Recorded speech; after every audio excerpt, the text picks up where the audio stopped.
এই জন্য আমরা 1 নাম্বার নিয়তকে সহি করে নিব। বুখারী শরীফের 1 নাম্বার হাদিসের মধ্যে আল্লাহর নবী বলে দিয়েছেন, ইন্নামাল আ'মালু বিন্নিয়াত। তোমার নিয়তকে কাটি করো, সকল জিনিস তোমার জন্য সহজ হয়ে যাবে। প্রত্যেকটা মানুষের সবচাইতে বড় গুরুত্বপূর্ণ আমল হচ্ছে নিয়তকে সহি করে নেওয়া। নিয়ত যদি সহি হয়ে যায় তোমার সব সহজ হয়ে যাবে। নিয়তের মধ্যে গলত থাকলে তোমার কোনো কিছুই হবে না। এজন্য আমরা প্রথমেই করব কি, নিয়তকে সহি করে নিব যে আমি কোরবানি দিতেছি একমাত্র আল্লাহর জন্য। কার জন্য? আল্লাহর জন্য। আমি কোরবানি করতেছি একমাত্র আল্লাহর জন্য। আমি নিয়তকে সহি করে নিলাম। দুনিয়ার কাউকে দেখানোর জন্য আমি কোরবানি করি নাই, বন্ধু বান্ধবকে দেখানোর জন্য আমি কোরবানি করি নাই। অনেক বন্ধু বান্ধব আছে, অনেক বন্ধু আছে ফেসবুকের মধ্যে ছেড়ে দেয় কোরবানি কিনিয়া, আমি এই গরুটা আমি কোরবানির জন্য 10 লক্ষ টাকা দিয়া কিনলাম, এই কোরবানি আমি 20 লক্ষ টাকা দিয়া কিনলাম। এমন কিছু আছে না নাই? দুনিয়ার মানুষকে দেখানোর জন্য আমি অমুক আমি অমুক এত টাকা দামের কোরবানি করিয়া ফেসবুকের মধ্যে ছাড়িয়া দেয়। সকল মানুষ যেন দেখে আমার মতন মানুষ এত বড় একটা কোরবানি দিয়েছি। মানুষকে দেখানোই তোমার শেষ, কিন্তু আল্লাহ তাআলার কাছে কোনো ফায়দা পাইবা না। এই জন্য আল্লাহ তাআলা এই জন্য নিয়তকে সহি করে নেওয়া। আত্মীয় স্বজন কি বলবে না বলবে এটা আমার দেখার বিষয় না। নতুন বিয়ের জন্য আমি কোরবানি দিব না, নতুন জামাইয়ের জন্য আমি কোরবানি দিব না। এমনও তো হইতে পারে মেয়েটা বিয়া দিছি, এখন যদি কোরবানি না দিই তাহলে মেয়ের শ্বশুরে কি বলবে, মেয়ের শাশুড়ি কি বলবে, আমার জামাই কি বলবে। মাত্র কয়েকদিন আগে বিয়া করলাম কিন্তু শ্বশুরে কোরবানি দেয় না, এরপরেও বেটা যদি ঋণ ফিন করিয়া কোরবানি দেয় তাহলে তার কোরবানি হয়ে যাবে তার বেআইন বেআইকে দেখানোর জন্য। কথা বলেন ঠিক কিনা? কোরবানি করব একমাত্র আল্লাহ তাআলাকে খুশি করার জন্য, দুনিয়াবাসীকে খুশি করার জন্য আমি কোরবানি করব না। আল্লাহ যদি খুশি হয়ে যায় আমার সব খুশি হয়ে যাবে।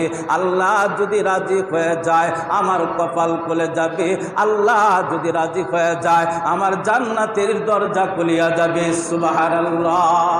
এই জন্য আল্লাহর নবী বলেছেন, ইন্নামাল আ'মালু বিন্নিয়াত। তোমার নিয়তকে কাটি করো, কাটি করিয়া যদি তুমি আমল করো সেই আমলটা আল্লাহ তাআলার দরবারে গ্রহণযোগ্য হবে। আর না হয় তোমার আমল আল্লাহ তাআলার দরবারে গ্রহণযোগ্য হবে না। আমরা যারা কোরবানি করব আমরা নিয়তকে সহি করে নিব, আমাদের কোরবানি যেন একমাত্র আল্লাহর জন্য হয়ে যায়। 2 নাম্বার হইল টাকা লাগবে হালাল। টাকা লাগবে হালাল, এই জায়গাটার মধ্যে বড় সমস্যা। টাকা হালাল। আল্লাহর নবী বলেছেন নিয়ত যদি সহি হয়, টাকা যদি হালাল হয়, কোরবানি আল্লাহ তাআলার দরবারে কবুল হয়। হজের বেলাও আল্লাহর নবী বলেছেন তোমার নিয়ত যদি সহি হয়, টাকা যদি হালাল হয়, আর ওই যে কালো পাথরটা আছে গো, এই কালো পাথরটার মধ্যে সোমা লাগাইলে ওই কালো পাথরটা তোমার যত গুনাহ আছে সমস্ত গুনাহ ত্রৈসারাইকা দুধের মতন সাদা বানাইয়া তোমাকে বাড়িতে পাঠাইয়া দিবি। কারণ সত্য হইল 2টা। সত্য কি? 2টা সত্য। 1 নাম্বার নিয়ত লাগবে সহি, টাকা লাগবে হালাল। ঘুষের টাকা দিয়া হজ করলে হজ হবে না, চাঁদাবাজির টাকা দিয়া হজ করলে হজ হবে না, ডাকাতির টাকা দিয়া হজ করলে হজ হবে না। মানুষকে ধোঁকা দিয়া টাকা কামাই করবা, সেই টাকা দিয়া তুমি হজ যাইবা, সেই হজ আল্লাহ তাআলা কবুল করবেন না। আল্লাহ তাআলার দরবারে যায় যখন বলবে লাব্বাইক, আল্লাহ তাআলা বলবেন লা লাব্বাইক। ও নাফরমান, দেশে ফিরিয়া যা, আমার এটা পবিত্র ঘর। আল্লাহু আকবার। অপবিত্রর জায়গা আমার এখানে নাই। আমার ঘর পবিত্র ঘর। আল্লাহ তাআলা পবিত্রটাকে বড় পছন্দ করেন, অপবিত্রকে আল্লাহ তাআলা পছন্দ করেন না। সুদের টাকা দিয়া যদি কোরবানি দেই, সেই কোরবানি আল্লাহ তাআলার দরবারে পৌঁছবে না। ঘুষের টাকা দিয়া যদি কোরবানি করি, তাহলে সেই টাকা দিয়ে কোরবানি করলে আল্লাহ তাআলার দরবারে কোরবানি পৌঁছবে না। আল্লাহ তাআলা কোরবানিকে কবুল করবেন না।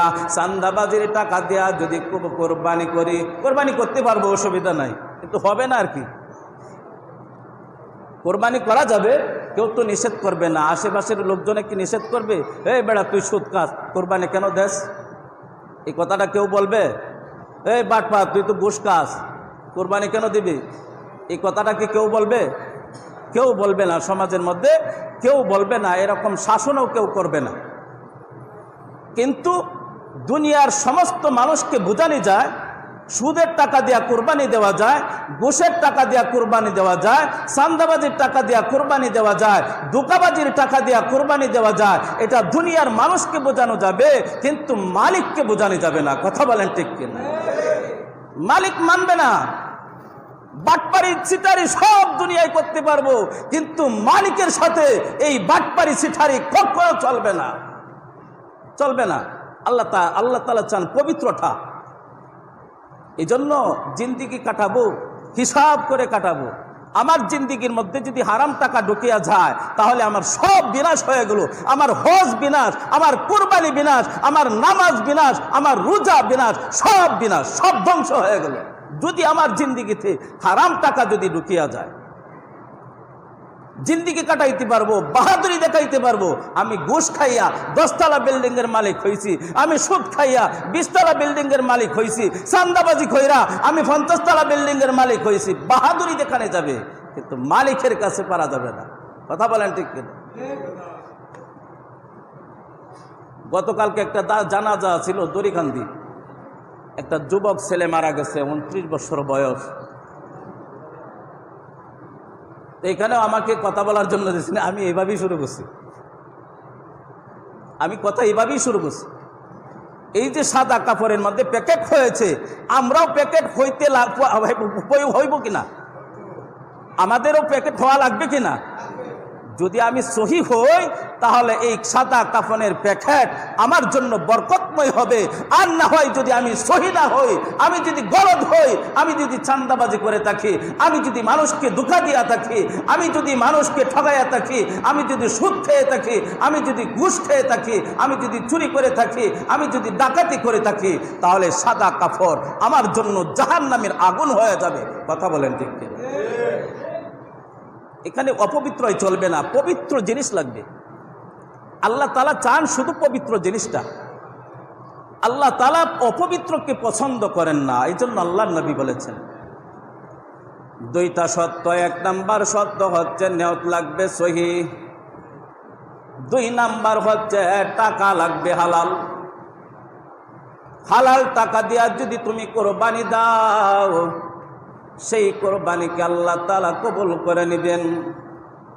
হালালের বড় দাম, কিন্তু জগতের মধ্যে খুঁজলে হালাল পাওয়াটা বড় অসম্ভব হয়ে যায়। কথা বলেন ঠিক কিনা?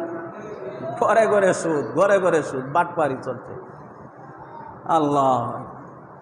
আল্লাহ তাআলা আমাদের সকলকে হালালের উপরে চলার তৌফিক দান করুক। আমরা সকলেই বলি আমিন। হারাম পথে যদি চলি, তাহলে গুরুত্বপূর্ণ ওই সময় বিষয় থেকে আমি সব বাতিল। নামাজ একটা গুরুত্বপূর্ণ বিষয় না? নামাজ তো আমাদের উপরে আল্লাহ তাআলা ফরজ করেছে। হারাম উপার্জন করিয়া যদি আমি নামাজ পড়ি, এই হাজাইল ফাজাইলে হজের মধ্যে আছে, তোমার টাকা যদি হারাম থাকে, তোমার কাপড় হারাম, তোমার টাকা যদি হারাম থাকে, তুমি হজে যাইবা, যে রাস্তা দিয়ে হাইটা হাইটা তুমি হজে যাইবা, কিছু জায়গা হাইটা যাওয়া লাগে কিনা? না বাসায় বিমানায় হাঁটা লাগে না? অটো গাড়ির মধ্যে উঠলেও কিছু জায়গা হাঁটা লাগবে, যেই রাস্তাটা হাঁটলা তোমার জন্য হারাম, যেই বাহনের মধ্যে উঠলা সেই বাহনটাও তোমার জন্য হারাম, যেই বিমানের মধ্যে উঠলা সেই বিমানও তোমার জন্য হারাম। কেন হারাম? তোমার কামাই রুজি হারাম, এই জন্য তোমার সব হারাম। নাউজুবিল্লাহ বলে। এই জন্য চিন্তা করে জিন্দেগি কাটানো। তা আমরা কোরবানি করব ইনশাল্লাহ। 1 থেকে 7 জন লাগাত কোরবানি দেওয়া যাবে, 1 থেকে 7 জন পর্যন্ত শরিক হওয়া যাবে, শেয়ার হওয়া যাবে। তবে 1 নম্বর সত্য হবে 7 জনের, আমরা যে কয়জনে কোরবানি করব 7 জনের নিয়ত সহি লাগবে, 7 জনের নিয়ত সহি লাগবে। আর 7 জনের টাকা হালাল লাগবে। 7 জনের মধ্যে 1 জনের টাকা যদি হারাম থাকে, বাকি 6 জনের কোরবানি, অর্থাৎ ওনাকে নিয়ে 7 জনের কোরবানি বাতিল, কোরবানি হবে না। 7 জনের মধ্যে 1 জনের যদি নিয়ত সহি গলত থাকে, তাহলে 7 জনের কোরবানি নষ্ট হয়ে যাবে। বুঝতে পারছেন বিষয়টা? 1 নম্বর সত্য হইল 7 জনের নিয়ত লাগবে সহি, যে 7 জনে আমরা কোরবানি দিব, অর্থাৎ 1-এর অধিক যাইলেই অর্থাৎ 7 জনে কোরবানি দেওয়া জায়েজ, 7 জনে কোরবানি দেওয়া জায়েজ। আর একা কোরবানি দেওয়া হচ্ছে উত্তম। দুটোটাই গ্রহণ করতে পারেন, কিন্তু একা কোরবানি দেওয়া উত্তম। সবচাইতে পবিত্র হচ্ছে, সবচাইতে ভালো হচ্ছে একা কোরবানি দেওয়া। কিন্তু পারতেছি না, আরও শেয়ার নিলাম, 2 জন নিলাম, 4 জন নিলাম, 5 জন নিলাম, 7 জন পর্যন্ত আমরা যাইতে পারবো। 7-এর উপরে যাওয়া যাবে না। কিন্তু 7 জনে যে আমি কোরবানি দিতেছি, 7 জনের নিয়ত লাগবে সহি, 7 জনের টাকা লাগবে হালাল। কোনো একজনের নিয়ত যদি গলত থাকে, কোনো একজনের টাকা যদি হারাম থাকে, তাহলে 7 জনের কোরবানি বাতিল হয়ে যাবে, কোরবানি হবে না। গোস্ত খাইতে পারবো, ঈদ চলবো, কোনো সমস্যা নেই, কিন্তু কোরবানি হবে না। আল্লাহ তাআলা বলেন, আমি তোমার কোরবানিকে পছন্দ করলাম না। লা ইয়ানালাল্লাহা লুহুমুহা ওয়ালা দিমাউহা ওয়ালাকিন ইয়ানালুহুত তাকওয়া। আমি তোমার তাকওয়া দেখছি, তোমার তাকওয়ার মধ্যে পচা গোবর পচা গোবর তোমার তাকওয়া। কারণ আমরা তো আর তাকওয়া দেখি না। দুনিয়ার মানুষ কি কলিজা দেখতে পারে? কলিজা দেখতে পারে একমাত্র আল্লাহ।